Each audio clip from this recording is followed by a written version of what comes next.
I'm Doug Farrer, and this is The World Unpacked.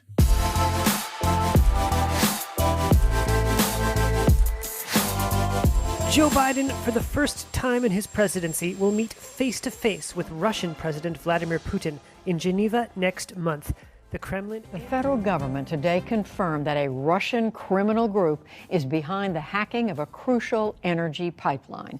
The Biden administration said it is working with the Colonial Pipeline Company to deal with the cyber hack and its effects. Tonight, the Kremlin and Vladimir Putin hitting back at President Biden for calling him a killer. So you know Vladimir Putin, you think he's a killer? Mm-hmm. I do. Responding today in Moscow, Putin said, Кто как обзывается, тот так и называется. It takes one to know one. Calling the relationship. Ukrainian officials believe Putin may be preparing an invasion and wanted to test if President Biden would tolerate it. But President Biden pushed back. And I strongly urged him to refrain from any military action. Later this month, President Biden and Russian President Putin will meet in Geneva. There are many issues on the table, like the U.S. stance on Alexei Navalny, the SolarWinds cyber attack, and the Russian involvement in Belarusian President Lukashenko's mid-air hijacking of a commercial airliner with a political dissident aboard. There's even some apparent personal animus and name-calling between Biden and Putin overshadowing this first meeting. Is there any possibility for progress on cybersecurity, nuclear weapons, or human rights? With me today are two experts, one American and one Russian, who will help us unpack everything you need to know heading into the summit. First up, Andrew Weiss, the VP of Studies for Russia and Eurasia at Carnegie. Here we go. Andrew, welcome back to the show. Hey, great to be here, Doug. So, to start off, can you tell us where U.S.-Russia relations are nearly 6 months into the Biden presidency? So the U.S.-Russian relationship is broken, and I don't think any realistic expectations are out there that there's going to be resurgence of U.S.-Russian cooperation, or that any of the grievances that have been piling up for the better part of the last 7 to 10 years are going to disappear as a result of President Biden's meeting with Vladimir Putin in Geneva.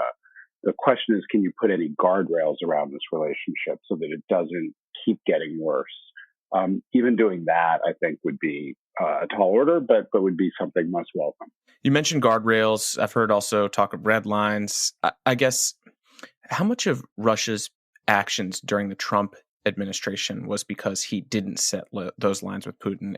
And will Biden be able to set those lines on any topic from cyber to Belarus or Ukraine? So everything about the Trump presidency with regard to Russia was both weird and dysfunctional. And so there really wasn't a Russia policy in place. You had the president sort of fawning on Putin publicly, chasing after him, and was never really able, frankly, to articulate a reason why Russia was so important. So you had the rest of the government pulling together different policies and pursuing pet initiatives. So the broader picture, I think, for the Russians was that they could always count on Donald Trump to give them the benefit of the doubt. And you saw Russia take advantage of that. Right now, it would be, I think, in a stretch for anyone to say that we're going to set new red lines and that we're going to somehow box the Russians in. Part of what we're seeing with the Russians is a willingness to be audacious and a willingness to do things that are risky or that basically send the world back on our heels. Most recently with this troop buildup in and around Ukraine, the Russians were sending a message that they could make life really sticky for the United States and do things in and around Ukraine that could be quite dangerous and that they would out-escalate us. I think that is a core dynamic right now in the U.S.-Russian relationship. It's been an element of the relationship since the war in Ukraine started in 2014. That's something that the Russians have used to their advantage, and I don't expect them to give it up anytime soon. You mentioned Russia being more assertive, and certainly we've seen that in a lot of different places, but especially in cyber and cyber attacks. You can go all the way back to 2016 election. You can also talk about the 2020 election, also the SolarWinds hack. I guess I'm curious how you think Putin views cyber as an area in which he can be disruptive without consequences, or is it possible that President Biden does have some room or leverage to try to push back on this? Russia has long been one of the world's most formidable cyber powers, dating back to the late 1990s. So the fact that they're active in cyber isn't news.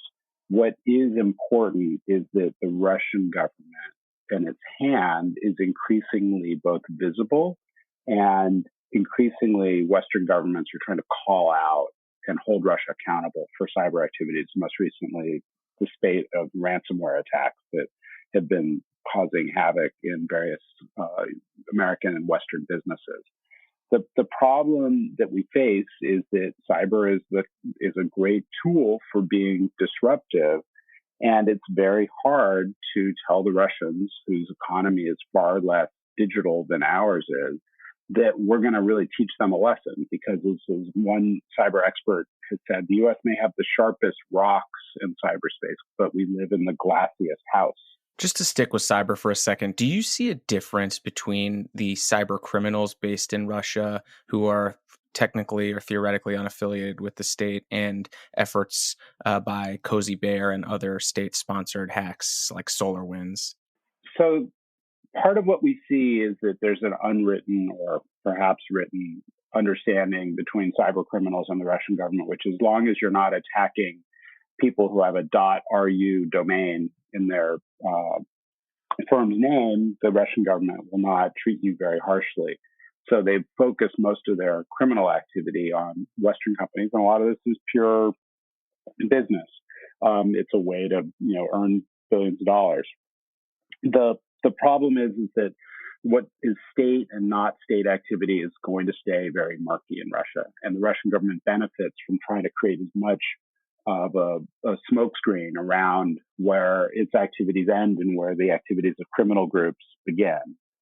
They enjoy having what we would call jokingly implausible deniability. So everyone knows that this stuff has some kind of Russian government connection, or at least the Russian government is countenancing it and casting a blind eye on the activities. But it wants to say, oh, we had nothing to do with it. That's a hard problem to fix. In the past, you would have thought that the Russians cared about their international reputation. Increasingly, the case is that they don't. And they've seen that the cost of being the international bad guy is a cost that they're willing to bear. Changing gears a little bit, but sticking with the theme of Russia and not caring as much about its reputation, we saw the poisoning of Alexei Navalny. We saw the Lukashenko hijacking the Ryanair flight with Protasevich aboard, which presumably happened with Putin's agreement or at least permission. Is there any leverage that the Biden administration has on human rights issues going into this summit? I think these issues are really important, and the Biden administration has done a lot of public messaging in the last couple of weeks to say that we're meeting with Putin not because it's a reward to him, and we obviously have these huge differences, and we're going to try to address them head on, and Putin is the right person to have that conversation with. And I think that's all right and accurate. The problem is, as you say, is leverage. And so long as the West has very little leverage, and I'd argue that we just have, either the leverage we've got we're not willing to utilize, or the leverage that we've put on the Russians up to now is insufficient. As long as that state of affairs prevails, the kinds of behavior that we've seen is likely to continue. I don't think, in the case, for example, of the crisis in Belarus, that Europe or the United States is in a position to bring Lukashenko to his senses. This is a person who has tremendous will to power and who's willing to use violence and other horrible means to stay in power. The Belarusian economy is a basket case. And so there is a question of whether additional sanctions might cause economic turmoil. In the meantime, we've seen, though, that countries like Belarus or North Korea or Iran, you can make life miserable and destabilize them by putting intense economic pressure on them. Russia is a different case. And I think most of Western Europe would think twice, particularly our key allies, Germany, France, and other European partners would probably not go along with a pressure campaign similar to what we've done in the case of North Korea or Iran. Belarus, I'd say they might And so we'll see a good test case, but it's a much smaller economy, much less geopolitically significant. And obviously it's a non-nuclear weapon state as well. Shifting to a slightly more geopolitically significant conflict, Russia recently built up a military presence on the border of Ukraine, then reportedly removed soldiers, although President Zelensky says there's still a number of them there. On this, I think there's probably more opportunity for the Biden administration to at least maybe deconflict somewhat. But I'd be curious your views on Ukraine and whether or not there's an opportunity to perhaps try to settle this, if not solve it. So I feel like all I'm doing with you, Doug, is being gloomy Gus. And so on Ukraine, I'll be like mega gloomy Gus and say that the situation there is extremely tense. Russian military presence around the borders of Ukraine has not been removed. They have basically created a permanent large military presence in the preceding years that sends a message to the government in Kyiv that under no circumstances will Russia lighten up on the pressure. On the diplomatic track, we've now had more than 4 years of the U.S. being a non-serious player because Donald Trump had thrown Ukraine under the bus early in his presidency.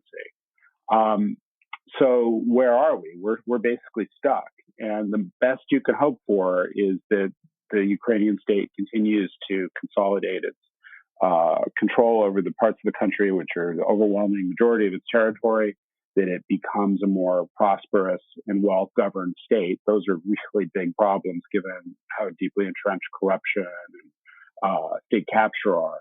So that's a huge problem. And then the second big enemy at the gates is this Russian garrison of the small breakaway parts of Ukraine, where the Russians are, armed to the teeth and unwilling to do anything to allow those parts of Ukraine to reintegrate.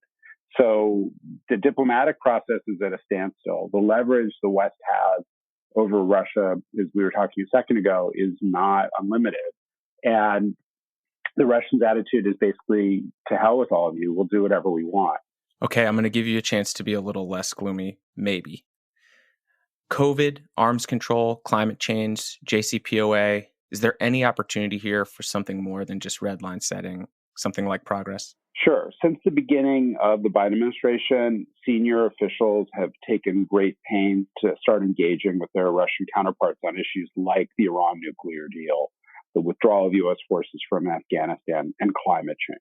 And what we're seeing is hope that they can engage the Russians, they can create a useful way of bringing Russia along and make Russia a constructive partner, or at least maybe minimize the risk that it's a spoiler for the goals that the administration has set itself on those particular questions. In general, for example, on the Iran nuclear matter, the deal that's ultimately going to get cut is going to be cut between the Biden administration and the Iranian government. Russia will not be the central party to that transaction. The question is, will the Russians have less of an incentive to be a spoiler or a disruptive force? And by engaging with them early and often, can we reduce the temptation? That's, I think, a worthy cause. In the past, the Russians have acted out because they don't really like the fact that the United States will only deal with them on the issues that are important to us and not on the issues that are arguably important to them. So the buildup that we talked about a minute ago of Russian forces in and around Ukraine was a good way of them sort of basically sending the station identification signal of, you got to pay attention. We haven't gone anywhere. What is the U.S. hoping to get out of the Biden-Putin summit? And what would be a success for the White House? I think that the Biden administration would be very happy to take the U.S.-Russian relationship and park it somewhere, and basically park it in a place so that it's not getting appreciably worse, that there's a line of communication open directly to Putin, who remains the key decision maker on the Russian side, and that we put at least some procedures in place and some guardrails that would keep us from further unintended escalation and deterioration of the relationship. That would be, I think, the measure of success. Andrew, deliverer of gloomy news, but always delightful to have you on the podcast. Thanks for coming on. Hey, thanks so much, Doug. After we get back from the break, we'll talk to Alex Gabuev on the Russian view of the summit.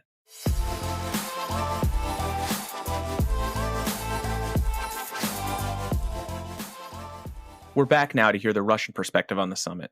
With me is Alex Gabuev, a senior fellow at the Carnegie Moscow Center. Alex, welcome back to the World Unpacked. Thanks for having me, Doug. So what are the top few issues the Kremlin will want to address in the summit? I think that number one issue is that the Kremlin really wants to find out what deconfliction means and what the Biden administration really wants to achieve in the relationship long term.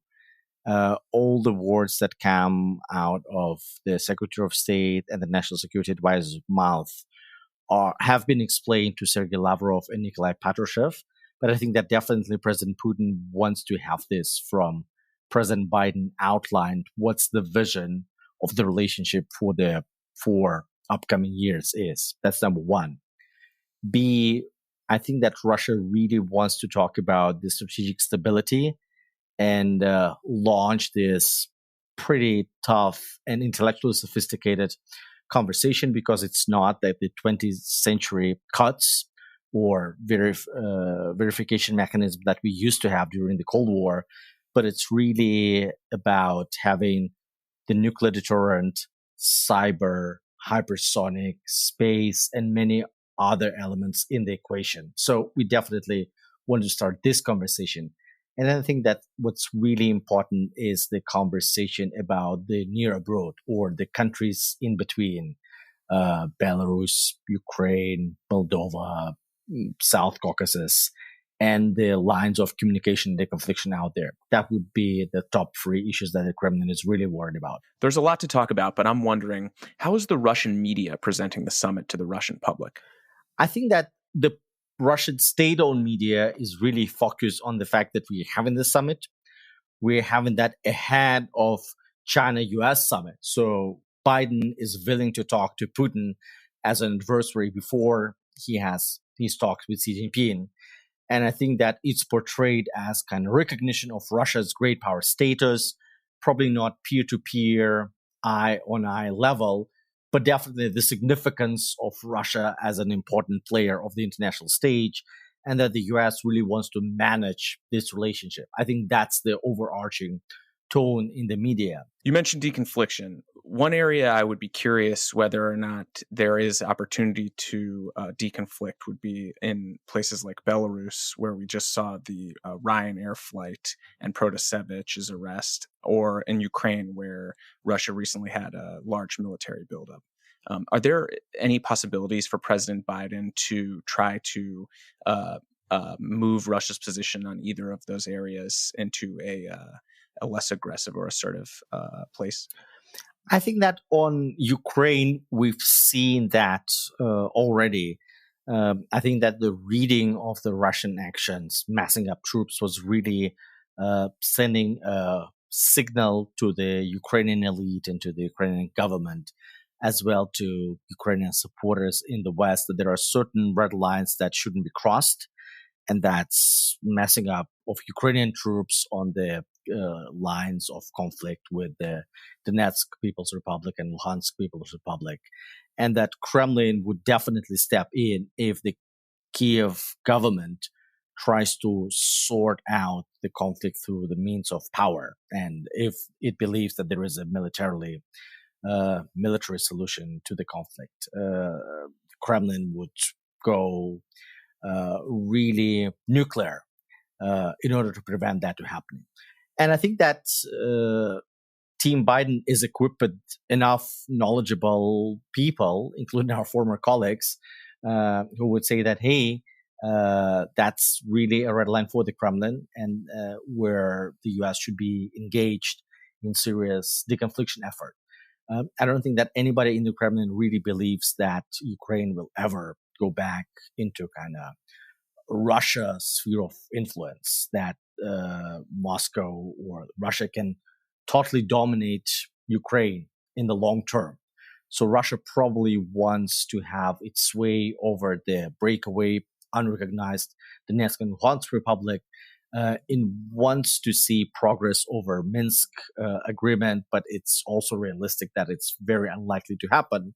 So what it wants is that Ukraine stays neutral, doesn't join NATO without resolution of the territorial conflict that Russia won't allow to happen, and that no people die on the conflict line. So Russia really doesn't want to kind of shed its own blood or blood of Ukrainian people over there. So the conflict should become frozen, and then that would prevent Ukraine from moving closer to NATO or European Union in terms of joining those organizations. I think that would be Russia's red line. What about quickly on Belarus? On Belarus, I think that's more tough. I think that the Kremlin really wants Lukashenko to go, but at the same time, Lukashenko is the only force that is really in control right now, and Russia definitely doesn't want him to go without appointing a successor to the Kremlin liking. And to me, Lukashenko is the most important player right now because he knows Russians' sensitivity about Belarus, and he plays Russian fear of kind of regime change and tickles this in order to get more support for his regime. So he pretends that he's kind of going somewhere with this constitutional reform, but in fact, he stays in power. I want to talk about cyber. You can go back to 2016 and the election, but recently we had the SolarWinds hack, which was purportedly a Russian government effort, and then the unaffiliated hacker gangs targeting places like the Colonial Pipeline. There's a ton of domestic pressure on Biden to push back on this, but is there anything he can do to get Putin to stop or limit these? I think that the three events that you mentioned should be really put into different categories. Whereas through Mueller investigation and everything that we know about 2016, and by the way, 2020 election interference, we know that these are very likely to be the Russian government agencies or Russian-controlled hackers that stole some sensitive information and threw it in the public domain in order to influence the outcome of democratic elections in the US. And that's really obtaining some sensitive information in order to get some political outcomes. So that constitutes interference. Whether everything we know about SolarWinds so far has been really about intelligence collection. And that should be put into entirely different category because intelligence collection is not illegitimate. That's what big powers do. That's what big powers do on each other. The US used to, according to Snowden records, listen to conversations of Chancellor Angela Merkel. And that's something what happens. And that's something that should be pushed back against through different means by kind of more vigorous counterintel, hiking up your cyber defense, and probably be more successful on offensive capabilities. But that doesn't constitute really a violation of the norms. With the pipeline, so far, it looks like it's been really kind of Russian origin hackers, but they didn't have any government support, or that fact has not been established. So it's more about cybercrime that should be dealt through different means. And I think that what President Biden can talk about and where he could really have success is a conversation about what constitutes interference into domestic politics through cyber means. So 2016, 2020 elections, where we have enough of pretty well documented evidence of Russian interference, are a legitimate topic for conversation, where the US has a very solid position to present to the Russian government that this is something that shouldn't happen. If Russia has grievances, if it believes that the US has really done something in a similar way, like obtained some sensitive information through its intelligence agencies and then given it to Alexei Navalny or independent journalists and stuff, it should present this evidence in those talks. And then both sides could clearly communicate red lines about kind of using cyber and the intelligence capabilities to interfere into each other's domestic politics. President Biden and President Putin have traded some unusually personal and undiplomatic jabs at each other earlier when President Biden was inaugurated. He described him as he thought he was a killer, and President Putin came back with a rejoinder. I'd be curious if you think that there's a personal animus here between these two men, or are these just two professional politicians squaring up at this summit? I don't think it's been too professional. If you watch carefully the interview, it's not that President Biden goes there in this killer territory on his own. And I think that President Putin had to respond in a way, but so far, I think that there was a lot of kind of anxiety in the Russian public and the Russian mass media, and that the Kremlin was very skillful to play these down and say that, oh, it's just slip of a tongue. It's not that we should be entirely focused on, and we should really focus on about the fact that the US really wants to have a summit with us as a peer-to-peer adversary. And like they're taking us seriously, finally, as a great power, and they want to talk. And that's the positive thing that we should focus on. So I don't think that these very experienced politicians are that emotional that they will spend too much time on this. And I hope that there will be not that much time spent on the joint press conference. It definitely won't end up in a disaster the way it was during the Helsinki summit between President Trump and President Putin. And that both sides understand that during their public appearances, every side needs to play to their domestic audience. So President Biden needs to present the outcomes of summit to the Capitol Hill and to the American public as him standing up to Putin.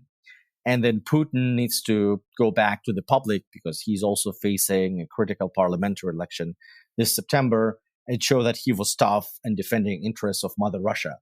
And then behind the closed door, they would have a very pragmatic, non-emotional conversation about deconfliction, the red lines, and channel communication of how do we manage risks emanating from a kind of more animosity and misunderstanding and miscalculation on both sides. We've talked about cyber. We've talked about Belarus, Ukraine. I'm wondering if you think that there are a couple areas of possible collaboration where we might see less simply drawing of red lines and more actual progress. And I would suggest to you perhaps nuclear nonproliferation or some of these other topics. So what do you think? I think that on nuclear proliferation, we have two separate dossiers. One dossier is the Iran nuclear file, when Russia is definitely willing to go back to JCPOA or a modernized version of JCPOA. And that's where the US will definitely have Russia's support, because Russia used to play a critical role to reach that agreement. And we have many similar players in Obama team with Jake Sullivan and Bill Burns playing, and Wendy Sherman obviously playing very prominent role in reaching that agreement. We have very same bureaucratic players on the Russian side. So I think here it's very likely that we're going to see progress. If something is going to happen on the Korean Peninsula, I definitely think that that's where Russia and the US will cooperate. Last question. After the end of the summit, what would constitute a success for President Putin, and how do you think he'll present the work he did to the Russian people?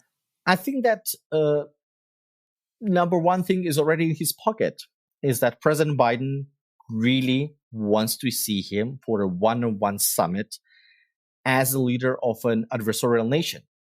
And he is the first one to meet President Biden, not in the US, but in a neutral country. The leaders of Iran, leaders of North Korea, and the Chinese leader Xi Jinping don't get this. So he is the first. And he can go back to the domestic audience and say, hey, the US really thinks that we are among their top priorities. And I've got the summit. And we walk through all of these issues and we negotiate it. So that's number one. B, I think that if there is an agreement or a framework of how do we conduct a conversation on strategic stability, that's definitely a card that he will play, because being a nuclear superpower is one of the few cards that parachutes Russia into the league of first-tier global players. So that's definitely something that will be brought back home, and where Putin would say, oh, as the owners of the largest nuclear arsenals the US and Russia have, very special very unique responsibility for international peace. And that's where President Biden and I sat together as pragmatic global leaders, and we have conducted this conversation. And then I think definitely he will talk a lot about climate, because that's a topic that agitates him a lot recently. I think that Russia has finally realized that climate change is a very serious challenge for Russian economy going forward with the Green Revolution in European Union, US, and China. And that's also a huge risk for Russia going forward with unmelting of the permafrost and many other events that could result from this. So I think that if there is a framework agreement on climate change, or there is at least some agreement to talk about this, that will be presented back home as a positive result. This is an important bilateral relationship, and we're glad to have you on the pod to explain it to us. Thank you so much for having me. Hey, thanks so much for listening. We want to hear from you, so email us at podcasts@ceip.org. And you can find me on Twitter at Douglas L. Farrer. That's Farrar. If you like the show, please hit that subscribe button and leave us a review or a rating. The World Unpacked is produced by the Carnegie Endowment for International Peace. Our audio engineer is Tim Martin, and our executive producers are Cliff Jayapranada and Clarissa Guerrero.